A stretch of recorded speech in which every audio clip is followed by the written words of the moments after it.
రాష్ట్రపతి ప్రసంగానికి ధన్యవాద తీర్మానంపై లోక్సభలో హాట్ గా చర్చ సాగుతోంది. ప్రతిపక్ష నేత రాహుల్ గాంధీ వ్యాఖ్యలపై సభలో తీవ్ర దుమారం రేగింది. హిందువులను బీజేపీ హింసావాదులుగా మారుస్తోందన్న రాహుల్ స్టేట్మెంట్ పై తీవ్ర స్థాయిలో అభ్యంతరాన్ని వ్యక్తం చేశారు ప్రధాని మోదీ. దీన్ని హిందువులపై దాడిగా అభివర్ణించారాయన. రాష్ట్రపతి ప్రసంగానికి ధన్యవాద తీర్మానంపై లోక్సభలో మాట్లాడిన రాహుల్ గాంధీ సభలో శివుడి చిత్రపటాన్ని ప్రదర్శించారు.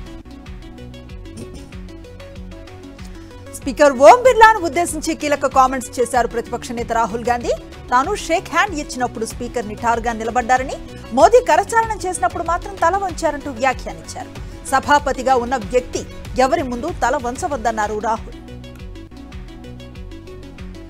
రాహుల్ గాంధీ వ్యాఖ్యలకు కౌంటర్ ఇచ్చారు స్పీకర్ ఓం బిర్లా. పెద్దవాళ్లను గౌరవించడం తాను నేర్చుకున్న సంస్కారం అన్నారు. వయసులో పెద్దవారు కాబట్టి ప్రధాని మోదీతో గౌరవ సూచకంగా వ్యవహరించారని తెలిపారు. ఏపీకి ప్రత్యేక హోదా ఇవ్వాలని రాజ్యసభలో డిమాండ్ చేశారు వైఎస్ఆర్సీపీ ఎంపీ మేడా రఘునాథ్ రెడ్డి. ప్రత్యేక హోదాను నిరాకరించడం ఏపీ రాజ్యాంగ హక్కులను ఉల్లంఘించడమేనన్నారు. ఏపీకి ప్రత్యేక హోదా ఇవ్వాలని గతంలో వైఎస్ జగన్ చాలాసార్లు ప్రధానికి విజ్ఞప్తి చేశారని గుర్తు చేశారు ఎంపీ మేడా. ధరణి కమిటీ నివేదిక సిద్ధమైంది. 2 రోజుల్లో మంత్రితో పాటు సీఎం రేవంత్ రెడ్డికి రిపోర్టు ఇవ్వనుంది ధరణి కమిటీ. 100కు పైగా సూచనలతో ధరణి కమిటీ రిపోర్టు రెడీ అయింది. 1971 ఆర్ఓఆర్ చట్టాన్ని మళ్లీ తీసుకురావాలని సూచించింది ధరణి కమిటీ. భూములకు సంబంధించి అన్ని చట్టాలను ఒకే గొడుగు కిందకు తీసుకురావాలని ప్రతిపాదించింది.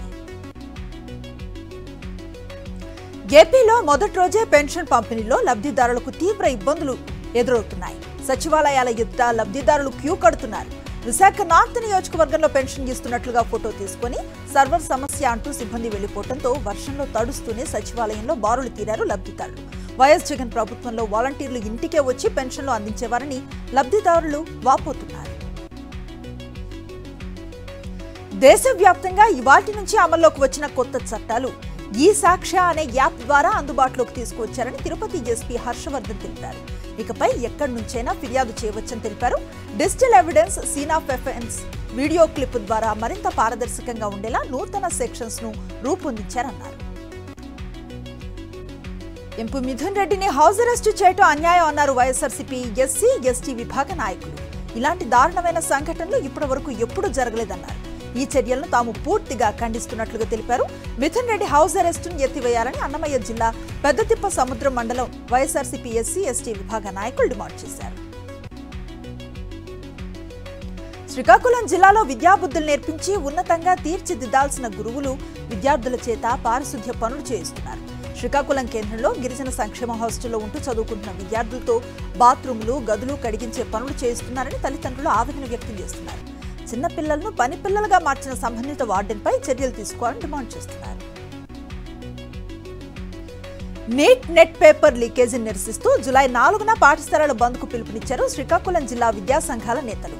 పేపర్ లీకేజ్కి కారణమైన ఎన్టీఏ సంస్థను రద్దు చేయడంతో పాటు పరీక్ష రాసి నష్టపోయిన విద్యార్థులకు కేంద్ర ప్రభుత్వం నష్టపరిహారం చెల్లించాలని డిమాండ్ చేశారు. డాక్టర్ బిఆర్ అంబేద్కర్ కోనసీమ జిల్లాలో మధ్యాహ్న భోజన పథకం కార్మికులు అక్రమ తొలగింపులు, మిడ్ డే మీల్స్ కార్మికులు డిమాండ్ చేస్తున్నారు. ఉద్యోగులకు భద్రత కల్పించడం వంటి పలు డిమాండ్లతో కూడిన వినతి పత్రాన్ని జిల్లా కలెక్టరేట్లో అందజేశారు. చాలని వేతనంతో పనిచేస్తున్న కార్మికులను తొలగించడానికి ప్రయత్నించడం అన్యాయం అన్నారు. నీట్ ఎన్టీఏకు వ్యతిరేకంగా జూలై 4న కేజీ టు పీజీ వరకు చేపడుతున్న విద్యాసంస్థల బంద్ను ప్రజలు జయప్రదం చేయాలని విద్యార్థి ఐక్య వేదిక సంఘ నాయకులు పిలుపునిచ్చారు. తిరుపతిలో వేమన విజ్ఞాన కేంద్రంలో విద్యార్థి ఐక్య వేదిక సంఘ ఆధ్వర్యంలో SFI, AISF, PDSU, PDSO, PDSU, AISA, NSUI round table సమావేశం అయ్యారు. తిరుపతిలో డిఎస్సీ అభ్యర్థులు ఆందోళన బాట పట్టారు. పోస్టుల కేటాయింపులో తమ జిల్లాకు అన్యాయం జరిగిందంటున్నారు. 52,000 పోస్టులు ఖాళీ అంటే కేవలం 16,000 పోస్టులు భర్తీ చేస్తామనటంపై మండిపడుతున్నారు. మెగా డిఎస్సీ నిర్వహిస్తామని హామీ ఇచ్చి చంద్రబాబు మోసం చేశారని ఆవేదన వ్యక్తం చేస్తున్నారు. వెంటనే 52,000 పోస్టులకు నోటిఫికేషన్ విడుదల చేయాలని డిమాండ్ చేస్తున్నారు. పార్వతీపురం మన్యం జిల్లా కలెక్టరేట్లో కలెక్టర్ నేతృత్వంలో జరిగిన ప్రజా గ్రీవెన్స్ కార్యక్రమంలో అధికారుల నిర్లక్ష్యం తేటతెల్లమైంది. ఫోన్లో రీల్స్ చూస్తూ కొందరు, ఫేస్బుక్ చూస్తూ మరికొందరు నిద్రపోతూ ఇంకొంతమంది కాలక్షేపం చేస్తున్నారు. ఎవరికి వారే యమునా తీరే అన్నట్లుగా తమకేమీ పట్టనట్లుగా వ్యవహరిస్తూ కాలయాపన చేస్తున్నారు. అధికారుల తీరుపై ప్రజలు అసంతృప్తిని వ్యక్తం చేస్తున్నారు. తిరుమల శ్రీవారిని పలువురు ప్రముఖులు దర్శించుకున్నారు. వీఐపీ దర్శన సమయంలో ఎమ్మెల్సీ దువ్వారపు రామారావు, మాజీ ఎమ్మెల్సీ అంగర రామ్మోహన్ రావు, ఎమ్మెల్యే గాలి భానుప్రకాష్ స్వామివారిని దర్శించుకుని మొక్కులు చెల్లించుకున్నారు. దర్శన అనంతరం ఆలయ అర్చకులు ఆశీర్వదించి తీర్థ ప్రసాదాలను అందజేశారు. తిరుమల శ్రీవారిని రామ్ భజరంగ చిత్ర బృందం దర్శించుకుంది. వీఐపీ విరామ సమయంలో సినీ హీరో సందీప్ మాధవ్, దర్శకుడు సుధీర్ వర్మలు కలిసి స్వామివారి సేవలో పాల్గొని మొక్కులు చెల్లించుకున్నారు. దర్శన అనంతరం రంగనాయకుల మండపంలో వేద పండితులు వేదాశీర్వచనం అందించగా ఆలయ అధికారులు స్వామివారి తీర్థ ప్రసాదాలను అందచేసి పట్టు వస్త్రాలతో సత్కరించారు. నల్గొండ అభివృద్ధే లక్ష్యంగా పనిచేస్తానన్నారు మంత్రి కోమటిరెడ్డి వెంకటరెడ్డి. నల్గొండ పట్టణంలో బీట్ మార్కెట్ వద్ద 3 కోట్ల రూపాయల వ్యయంతో నిర్మించనున్న 33/11 సబ్ స్టేషన్ పనులకు శంకుస్థాపన చేశారు. ఈ కార్యక్రమంలో జిల్లా కలెక్టర్, అధికారులు పాల్గొన్నారు. ఈ సబ్ స్టేషన్ నిర్మాణం వల్ల 15,000 కుటుంబాల్లో ఓల్డేజ్ సమస్యను అధిగమిస్తాయన్నారు.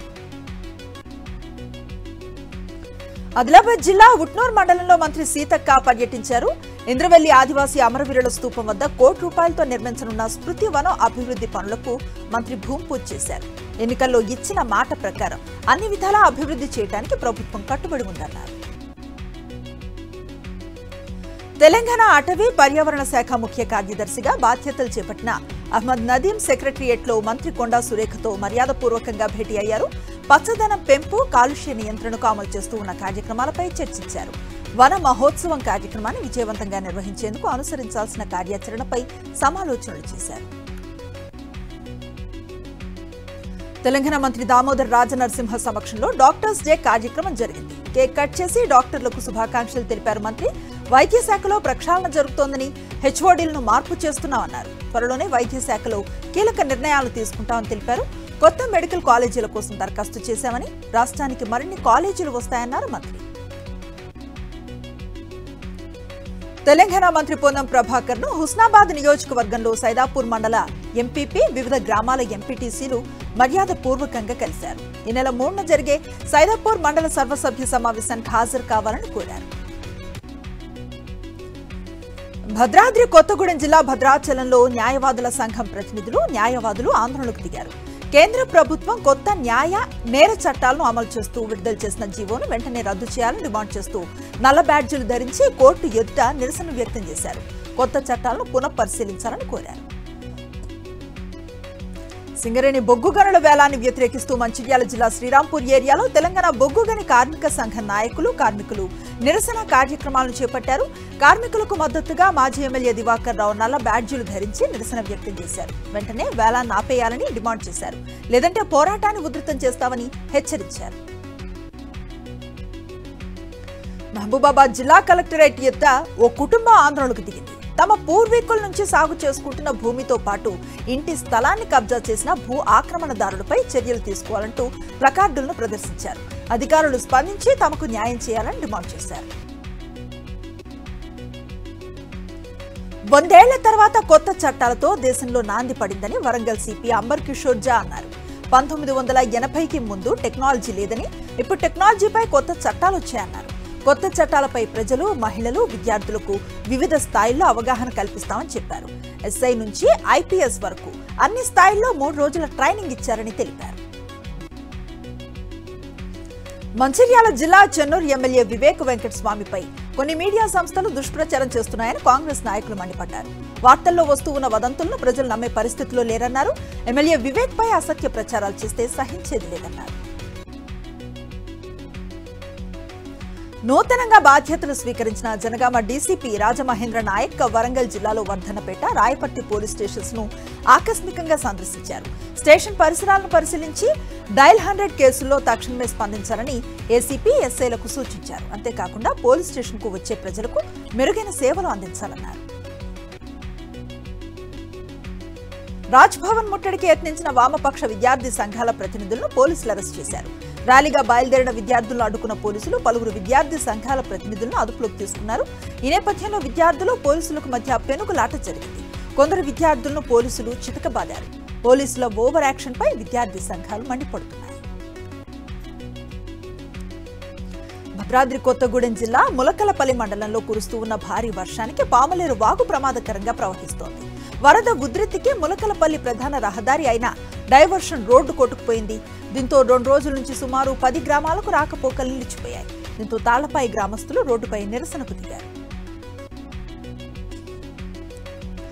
ఎగువ ప్రాంతం మహారాష్ట్రలో బాబ్లీ ప్రాజెక్టు గేట్లను ఎత్తివేశారు. ఇవాటి నుంచి అక్టోబర్ 28 వరకు బాబ్లీ ప్రాజెక్టు గేట్లు ఎత్తివేసి ఉంటాయని అధికారులు తెలిపారు. గేట్ల విడుదలతో ఎగువన ఉన్న 0.2 టీఎంసీల నీళ్లు దిగువకు ప్రవహిస్తాయన్నారు. మహారాష్ట్రలో బాబ్లీ గేట్లు ఎత్తడంతో తెలంగాణలో శ్రీరామ్ సాగర్ ప్రాజెక్టులోకి వరద నీరు వచ్చి చేరుతోంది. జనగామ జిల్లా కలెక్టరేట్లో ఓ మహిళా రైతు ఆత్మహత్యా యత్నానికి పాల్పడింది. నర్మెట మండలానికి చెందిన దేవరపల్లి జ్యోతి తన వ్యవసాయ భూ సమస్యపై కొద్ది రోజులుగా అధికారులు చుట్టూ తిరిగినా పట్టించుకోవట్లేదని మనస్తాపంతో పెట్రోల్ పోసుకుని సూసైడ్ కు యత్నించింది. గమనించిన పోలీసులు ఆమెను ఆసుపత్రికి తరలించారు. ఘటనపై కేసు నమోదు చేసి దర్యాప్తు చేపట్టారు.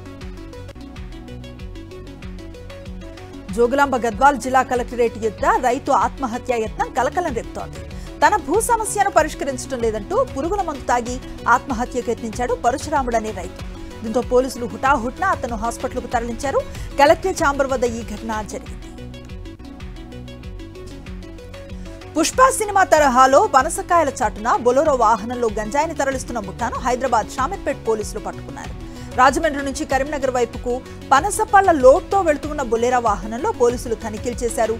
గుట్టుగా గంజాయిని తరలిస్తున్నట్లుగా గుర్తించి సీజ్ చేశారు.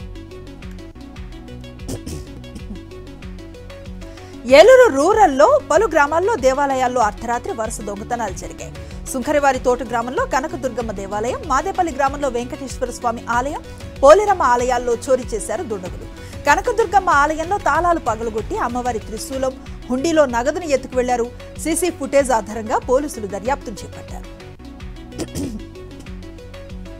నేటి యూజీ 2024 రీస్ టెస్ట్ ఫలితాలు విడుదలయ్యాయి. గ్రేస్ మార్కులు పొందిన అభ్యర్థులకు తిరిగి పరీక్ష నిర్వహించిన నేషనల్ టెస్టింగ్ ఏజెన్సీ తాజాగా రిజల్ట్స్ రిలీజ్ చేసింది. దీంతో పాటు నేట్ యూజీ 2024 అభ్యర్థులందరి ర్యాంకులను సవరించినట్లుగా వెల్లడించింది. ఈ ఫలితాల తర్వాత నీట్ యూజీ పరీక్ష రాసిన అందరి ర్యాంకులు మారినట్లుగా ఎన్టీఏ వెల్లడించింది. రామనగరి అయోధ్యలో మరో 20 మంది పూజారులు సేవా విధుల్లో చేరారు. వీరికి బాధ్యతలు అప్పగించే ముందు వివిధ పూజలకు సంబంధించి సమగ్ర శిక్షణ అందించారు. ఇప్పటికే నియమితులైన పూజారులతో పాటు వీరు పూజాధికారులు నిర్వహించబడుతున్నారు. పూజారులెవరూ ఆండ్రాయిడ్ ఫోన్లను ఆలయం లోపలికి తీసుకురాకూడదని నిబంధనలు విధించారు. నూతనంగా చేరిన పూజారులకు డ్రెస్ కోడ్ కూడా జారీ చేశారు. మహారాష్ట్రలో భారీ వర్షాలు కురుస్తున్నాయి. దీంతో రోడ్డు మీదకి వరద నీరు పోటెత్తుతోంది. రత్నగిరి జిల్లా కొంకన్లో చిఫ్లూన్లో నీటి ప్రవాహంలో రోడ్డు మీదకి ఓ భారీ మొసలు కొట్టుకొచ్చింది. రోడ్డు మీద అర్ధరాత్రి వాహనదారుల ముందే పాకుతూ కనిపించింది. భారీ మొసలిని చూసి వాహనదారులు, స్థానికులు భయాందోళనకు గురయ్యారు. మొసలికి సంబంధించిన వీడియో సోషల్ మీడియాలో వైరల్గా మారింది. నైజీరియాలో వరుస బాంబు పేలుళ్ల ఘటనపై విచారణ కొనసాగుతోంది. నిన్న నైజీరియాలో ఈశాన్య బోర్నో రాష్ట్రంలో జరిగిన బాంబు పేలుళ్లలో 18 మంది మృతి చెందగా మరో 48 మంది గాయపడ్డారు. ముందు ఒక వివాహ వేడుకలో మొదటి పేలుడు సంభవించింది. ఆ తర్వాత గోజా జనరల్ ఆసుపత్రిలో మరొక బాంబు పేలగా అంత్యక్రియల వద్ద 3వ పేలుడు సంభవించింది. T20 వరల్డ్ కప్ నెగ్గిన భారత క్రికెట్ జట్టు బార్బడోస్లో ఇరుక్కుపోయింది. హ్యారికేన్ బెరిల్ కారణంగా స్వదేశానికి తిరిగి రావడం ఆలస్యం అవుతోంది. తుఫాన్ ఎఫెక్ట్తో బార్బడోస్ విమానాశ్రయం మూతపడింది. అన్ని విమానాలు రద్దయ్యాయి. దీంతో మన ఆటగాళ్లు, సహాయక సిబ్బంది, మీడియా ప్రతినిధులు బార్బడోస్లో చిక్కుకున్నారు. చెన్నై టెస్టులో భారత మహిళా జట్టు భారీ విజయాన్ని సాధించింది.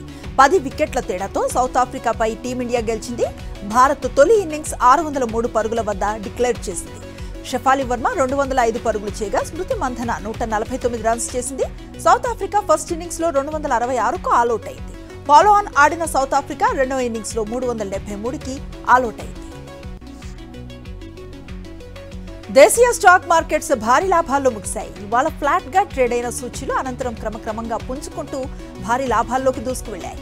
సెన్సెక్స్ 443 పాయింట్లు లాభపడి 79,476 దగ్గర ముగియగా నిఫ్టీ 131 పాయింట్లు లాభపడి 24,141 దగ్గర ముగిసింది. వాయువ్య బంగాళాఖాతంలో ఆవర్తనం కొనసాగుతోంది. ఫలితంగా తెలుగు రాష్ట్రాల్లో వర్షాలు నమోదయ్యే అవకాశం ఉందని వాతావరణ శాఖ ప్రకటించింది. తెలుగు రాష్ట్రాల్లో జూలై 4 తర్వాత భారీ వర్షాలు పడే అవకాశం ఉందని అధికారులు వెల్లడించారు. ఉత్తరాది రాష్ట్రాలను వర్షాలు ముంచెత్తుతున్నాయి. ఢిల్లీని వానలు అతలాకుతలం చేశాయి. అటు ఈశాన్య రాష్ట్రాల్లో వరదలు పోటెత్తుతున్నాయి. మరో 4 రోజులు వర్షాలు కురుస్తాయని ఐఎండీ ప్రకటించింది. అస్సాం, ముంబై, గుజరాత్, హరిద్వార్లలో భారీ వర్షాలు కురిశాయి.